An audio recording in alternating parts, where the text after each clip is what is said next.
Hey everyone, welcome back to 626 Productions sports podcast. Once again, it is myself, TJ, joined by Pat.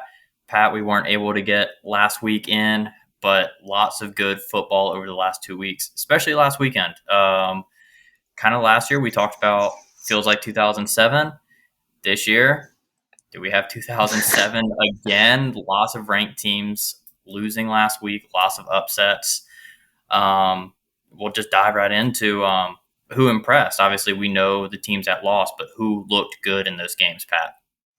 Yeah, so I've got a few teams who I guess stuck out to me a little bit in terms of maybe not like contenders for college football playoff or contenders for a national title, um, but teams that have kind of bucked a trend that they've been on in the past few years. So the first team that I put down that impressed me this weekend was Texas A&M. Um, Over the past few years, whether it's been Elko last year or Jimbo before that, they had the tendency to lose those big games, especially the big games on the road. So for them to get a win over a good Notre Dame team at Notre Dame Stadium, that's a big win for them. That's a big win for that program, proving that things are kind of trending in the right direction. Wegman played really well for Houston on Friday night. So to see Marcel Reed go out and sort of prove that he can do it against a good team, against a good defense, the night after, I thought was a good sign for A&M fans, not making them potentially second guess that decision last year to go with Reed over Wegman and then stick with him heading into this year. I've also got Vanderbilt down as a team that impressed. Of course, losing Lenora Sellers does kind of skew the outcome of that game. But even before Sellers went down, Vandy was throwing some interesting looks at the South Carolina defense. They seem to be moving the ball pretty comfortably. The South Carolina offense was moving pretty well, barring that Sellers interception. But still, I thought that was a big win for Vanderbilt. Statement win for Clark Lee for the second year in a row, continuing that upward trajectory and that upward path that they established last year. So they definitely impressed me with the way that they won. And then the other two teams, or yeah, I'll cut one. The other two teams I've got down here that stuck out to me are definitely not making the playoff this year, but I thought it was a good sign for them as programs to get the wins that they did. So first is New Mexico going into the Rose Bowl and beating UCLA 35-10. It's a pretty big win for a program that's been kind of up and down over the past half decade or so, especially when you consider they lost Devin Dampier to the transfer portal after last year, proving that they still have a good team. They can still make some noise. I thought that was a really nice story. And then my last one is Delaware. I didn't really expect much out of Delaware this year. They came into that game as I want to say like a touchdown underdog at home against UConn, and they found a gutsy way to win that football game in overtime. And who knows, maybe Delaware's kind of like our Sam Houston State from last year, where they come up, not a lot of expectations, and win enough games to make a bowl, which is pretty much all you can ask for, making that transition from FCS to FBS. So those are the Yeah, teams that impressed me. What about your thoughts, TJ? yeah. I mean, 100%. The New Mexico call out, that's pretty good. It should be interesting to see. It seems like UNM is the Mountain West is kind of splitting between the now pack, however many teams in the Mountain West. Kind of leaves a void. All the top end like teams of that conference are leaving, so it leaves a good like chance for New Mexico to then like rise up. And we don't know what we're going to consider the Pac-12 in the Mountain West, but it could be a good opportunity for any of these like lower Mountain West teams right now to then step up.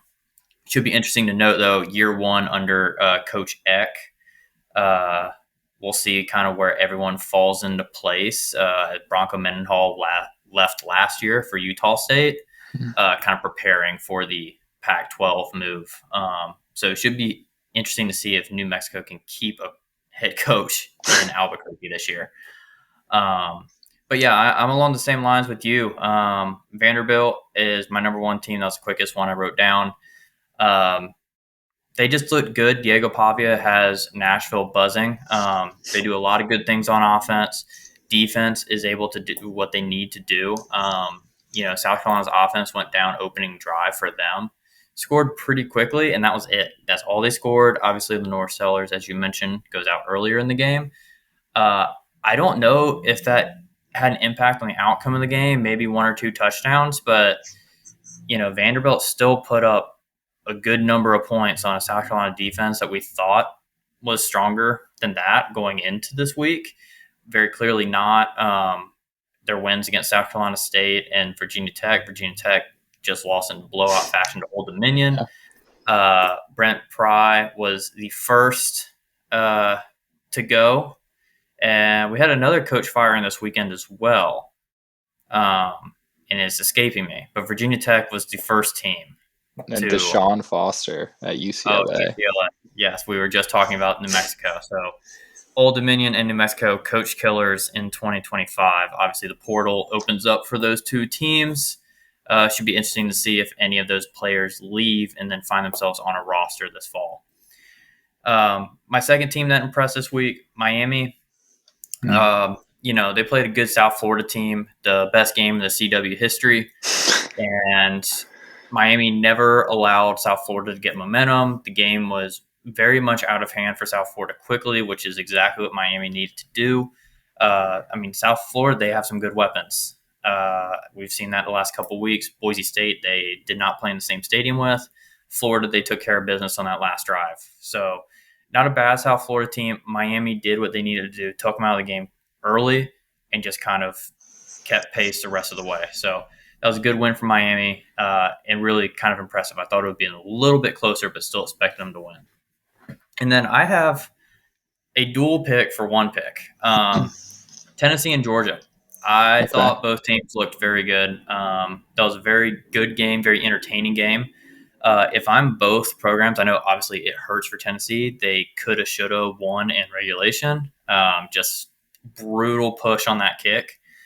But then the fact that Georgia came down 2 touchdowns, it was 21-7 pretty Yeah. quick. I think Tennessee had 1,000 passing yards in the first quarter.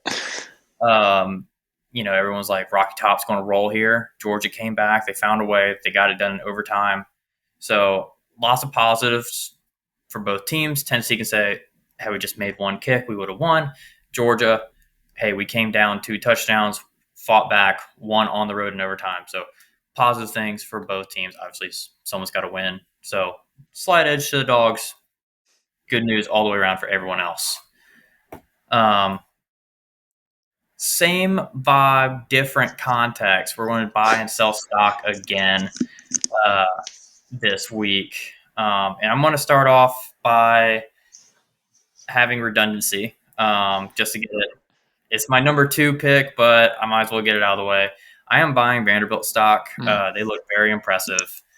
I think this is kind of a dark horse candidate early in the season for a playoff team. Obviously, they're making a lot of noise.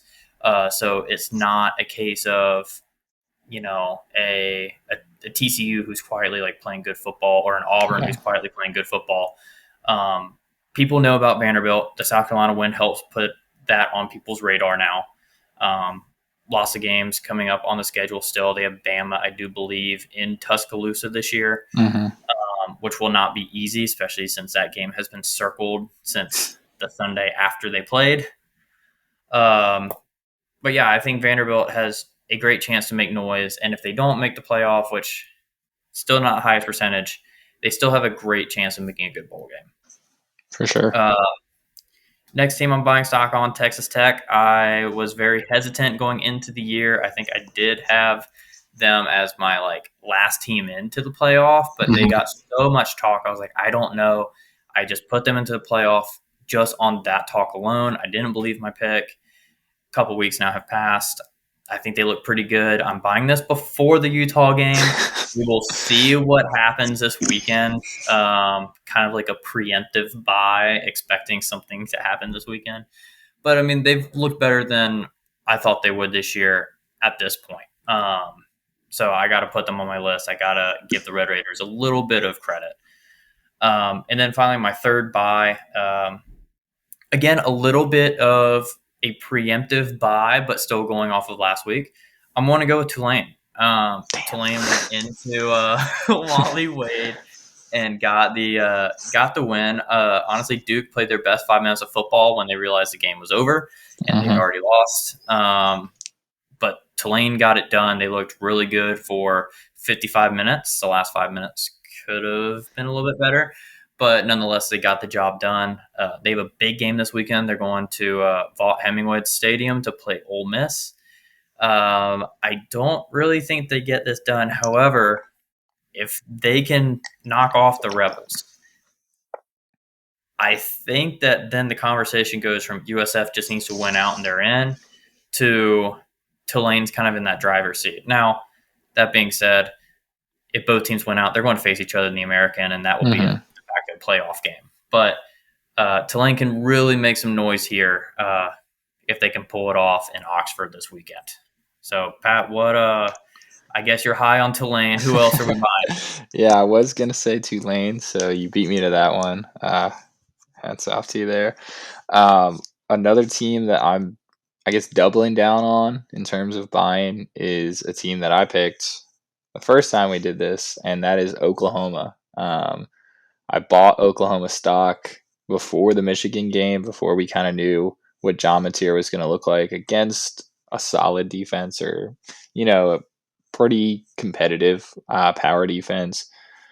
Before we knew what that defense was going to look like against, granted, a freshman quarterback, but still a pretty good power team. But I've been really impressed with Oklahoma this year, the way they've handled business. And spoiling things a little bit, I haven't been as impressed with Auburn after that Baylor game. So I feel like Oklahoma can put itself in a really, really good position in the SEC with a win against Auburn. And I don't think they're taking that for granted.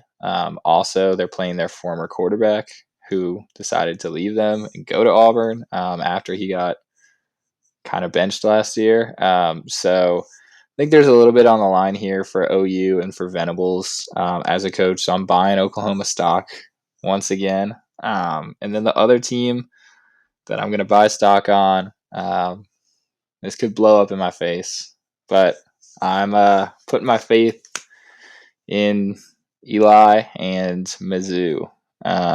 So Okay, I am buying Mizzou stock. that is risky pick Very right there. risky, very They risky. do look good. I got to give you credit. They look good. The border war was a great game that was feeding families after the rivalry had been hiatus for a while. Um, I don't disagree with your pick. I think that it's a sneaky good pick, but like you said, it can really blow up in your face. Yeah, yeah, it's gonna go one of two directions. Either I'm gonna look like I've been on the Mizzou train since the beginning, or they're gonna get smacked by South Carolina this weekend, and I'm gonna look like a moron. But I think that D line's really good. That helps things a little bit. They've been able to score points this year. That's not really been a concern for them. I'd say their only concern is a little bit of secondary issues that we saw kind of exploited by Kansas. Um, but like you said, they kind of gutted that win out. It came back from a pretty big deficit to beat a huge rival. So I think that was a big win for them, proving that, they can compete. And even though they don't have Luther Burden or Brady Cook, this is still a really good football team who I think has been a little bit underappreciated or undervalued to this point. So I'm buying Mizzou stock, but it's a cautious buy, knowing that it could not go so well for me. And just to talk on Missouri a little bit more, I've had a chance to watch a lot of their games this year. Um, it's really unfortunate for the kid because he fought to win the starting job. First play of the game to Mm. start the season, Sam Horn goes down with a leg injury. Well, enter I forget his first name, but Prabula. Oh, I can't even say his last name either. Um, Prebula. Go ahead and hit me in the comment section, I guess. But he has looked amazing. I do believe that his passing completion percentage is around 77, 78%, which is incredible considering they played an early season rivalry game against not a bad Kansas team. This Mhm. isn't Kansas from last year. Jalen Daniels, excuse me, looks so much better this year than he did last year. He's back in that groove. Kansas is a team that could make some noise in the Big 12 this year. But Missouri took care of business and looked really good. So yeah, I mean, we'll see what the Tigers they can, quietly be 6-0, and they would probably still be ranked at 21 in the country. So we'll see how the pollsters continue to look at Missouri the rest of the way. Selling stock now. Let's clear our palates here. I am going to go ahead and just throw these two out there because I think everyone knows they're coming. South Carolina and Florida. Please get them off my portfolio. Um, South Carolina went from riding high. They're number 11 in the country. They have a Heisman candidate quarterback. This is the year they make the playoff. Next thing you know, Vandy comes into town, and we've given Vandy a lot of credit. Mhm. But the way South Carolina loses that game, lots of questions on the offensive coordinator. Play calling has been lackluster at best for them majority of the year. You have a lot of weapons on offense. They've only scored a couple touchdowns. Special teams and defense have really pushed them through on games, including one against South Carolina State with 2 special teams touchdowns. It just doesn't look good given the schedule they have remaining. Same thing in Florida. Uh, they have good weapons. DJ Lagway, unfortunately, appears to be back to the first half of last season Mhm. DJ Lagway versus the second half, which does not bode well for Florida, who does not have quite as many good athletes around him. So it really relies on him to step up. And when he's playing a little bit less, it's just not feasible for the Gators. And not to mention a defense that has to deal with a lot of good offenses on that schedule. Right. South Florida, obviously, being one of them. They kept them lower in points. Same with LSU. So, I mean, the defense has gotten it done to a point, but there's so many high powered offenses on their schedule. How long can they really keep doing that before they are just banged up and the offense isn't able to get anything going? Uh, so 2 pretty easy sells there. Third one that I didn't even know I had on my board, but it was so bad I had to buy to then sell even more of was Washington State. They Oof. look uh, bad, as in horrible, last week against North Texas. Um, there's just not a lot to say. I mean, OU took their starting quarterback in the portal last year. Mhm. He was a large part of their decent bit of success last season. Um, you lose a guy like that who can make just plays happen out of nowhere. Um, that's going to hurt. Giving up 59 points to North Texas hurts even more. So Washington State, I am so sorry, but it looks like the only upside you have this season is your 2-game series against Oregon State. 2 Back to wins. you, Pat. Back to you, Pat. All right, so I won't harp on my one sell too much because it is the Gators. You kind of already talked about why I think anybody who still has hope in Florida should probably give that hope up. They have finished strong under Billy Napier the past few years. However, um, I think that's going to be even harder to do this year, like you said, because of the schedule down the stretch. It's pretty brutal when you look at it. Uh, they played better than I actually expected them to at LSU last week, but still, I just don't think this is a good team. And I think people kind of drank the Kool Aid on them a little bit after DJ's performance in the second half of last year. So one sell is Florida. Another team I'm selling is Auburn. So Auburn's looked pretty good this year. They had a big win over Baylor at Baylor. Um, I just didn't love what they were kind of bringing to the table last week against South Alabama. They let USA kind of hang around that game a little bit. They just couldn't finish them off. I think they won by 16, but still, that's a game. If I'm an Auburn fan, I want to see them really rack up some points, definitely more than 31 points against South Alabama, a South Alabama team that gave up a ton of points to Tulane the week before. So I'd be a little bit worried about that if I was an Auburn fan.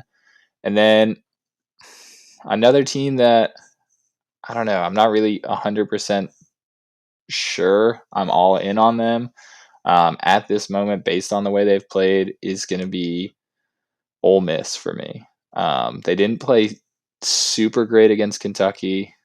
They let Arkansas hang around that game a lot last week. Arkansas had a legit shot to tie that game up in the very late moments of the fourth quarter. Um, so, I'm not 100% sure what this Ole Miss team kind of really is right now. Austin Simmons has been figuring things out as the starter. I know he got hurt against Arkansas, so they had to bring the backup in, and he actually looked pretty good. But that defense gave up 35 to Arkansas.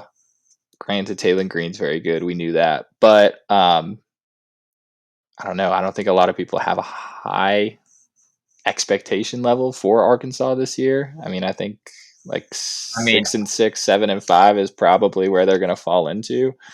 Um, their coach going into the season was kind of labeled dead man walking.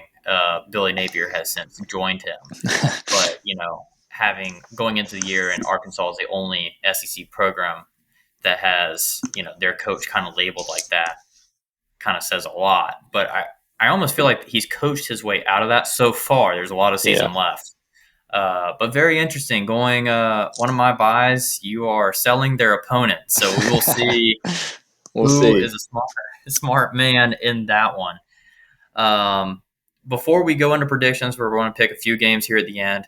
I do want to give some flowers and I suppose crap at the same time as well, because they somehow have kind of flown under the radar in this podcast.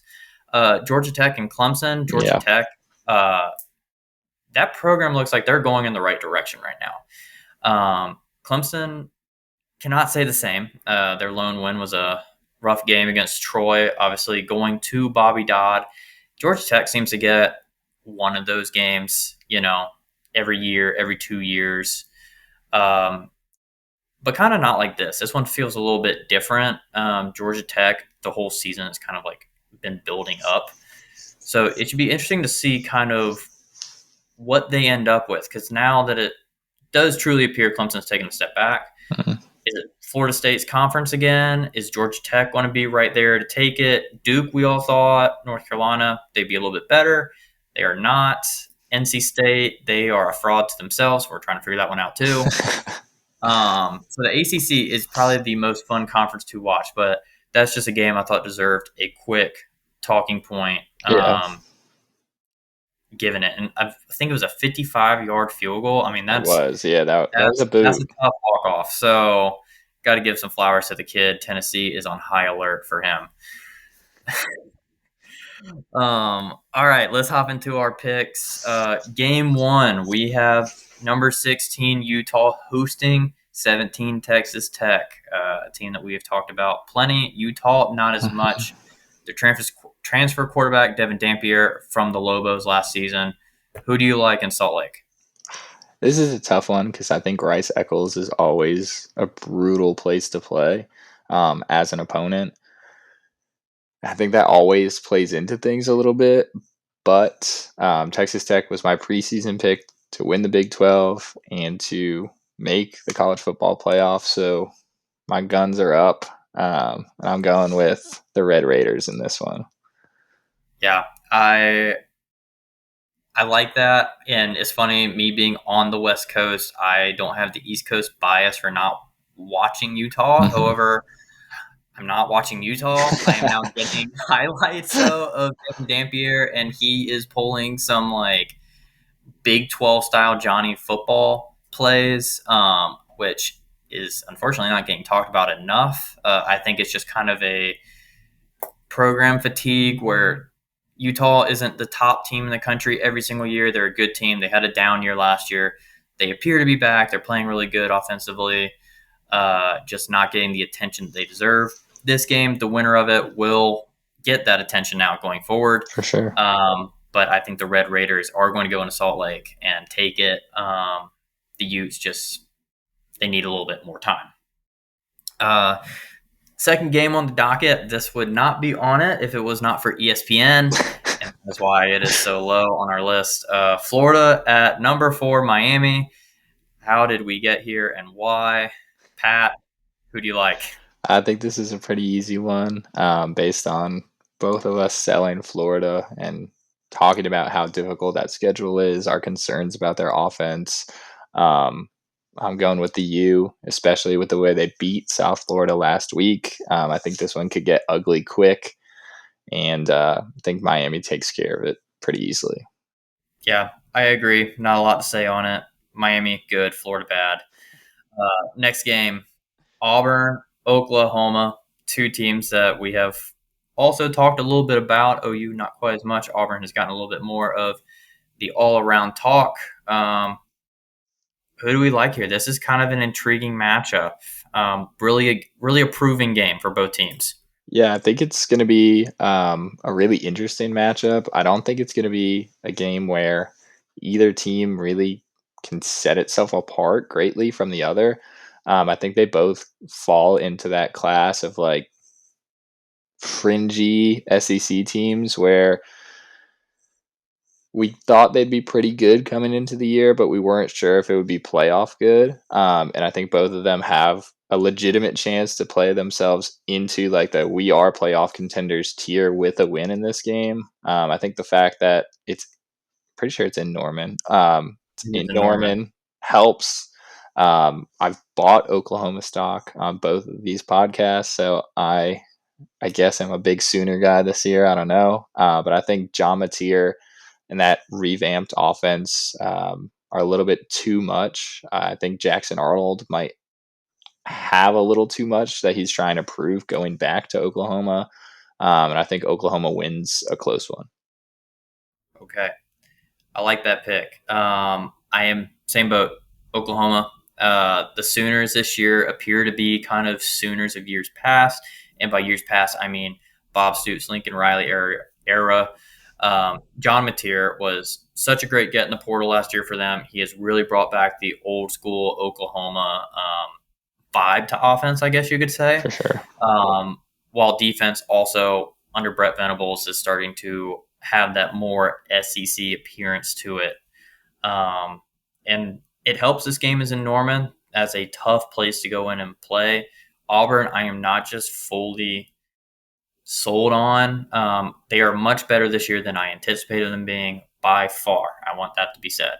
But I just think Oklahoma, the year over year turnaround, the offensive overhaul they've gotten, I think it makes them a very dangerous team in the SEC this year. And if they Definitely. can continue this, maybe get a win that they're not expecting, next thing you know, Oklahoma's not even in the playoff picture, but maybe even going to Atlanta. Yeah. So could be all of a sudden a great turnaround year for the Sooners.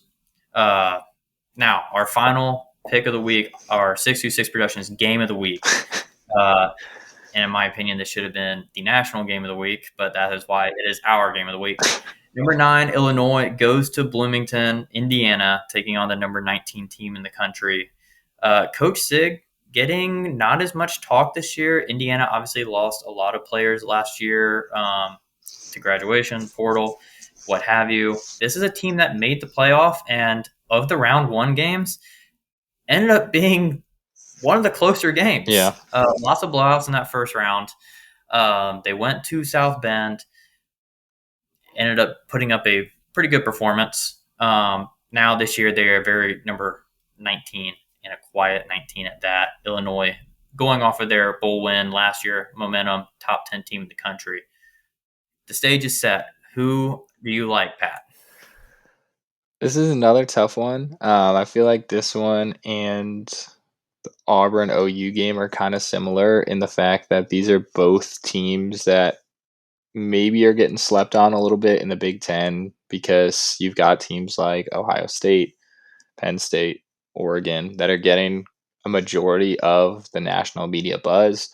But this is a really good Illinois team. I think they play really sound, disciplined defense. But with that being said, I watched, unfortunately, probably that Duke game. And if you it's super cliche to say, but if you take out those 5 stupid turnovers that Duke had, technically they outplayed Illinois in that game. And they were the better team in terms of execution and things like that. They just turned the ball over way, way, way too much.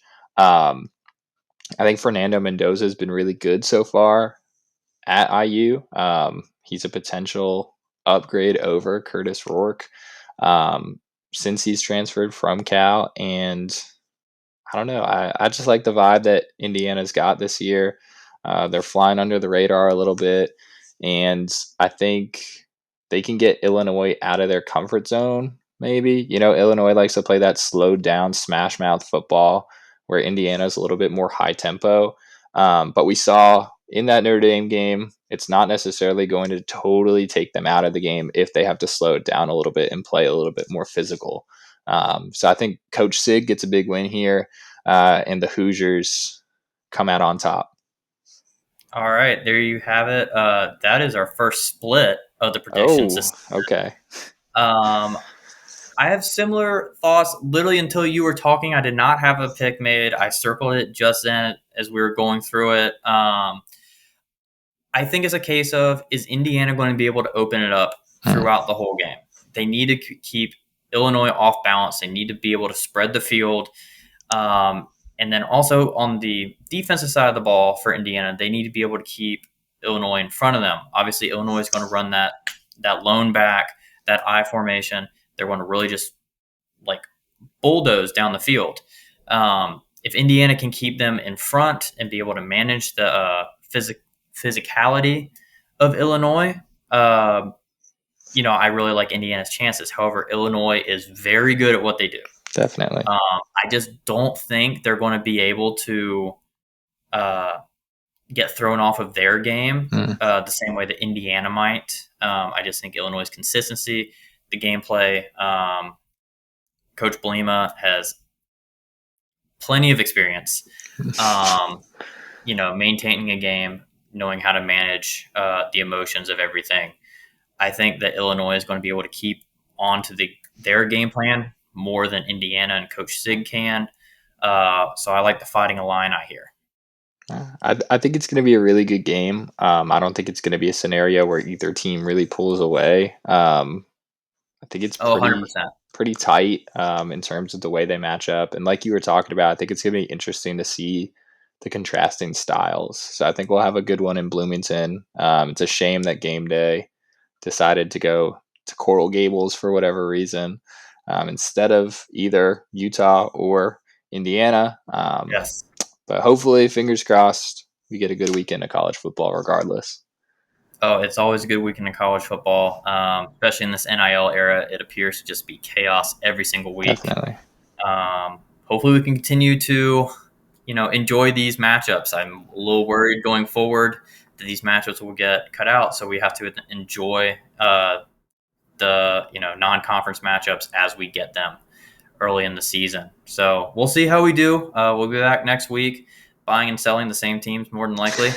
Um, but until next time, for Pat, I'm TJ. Thanks for tuning in.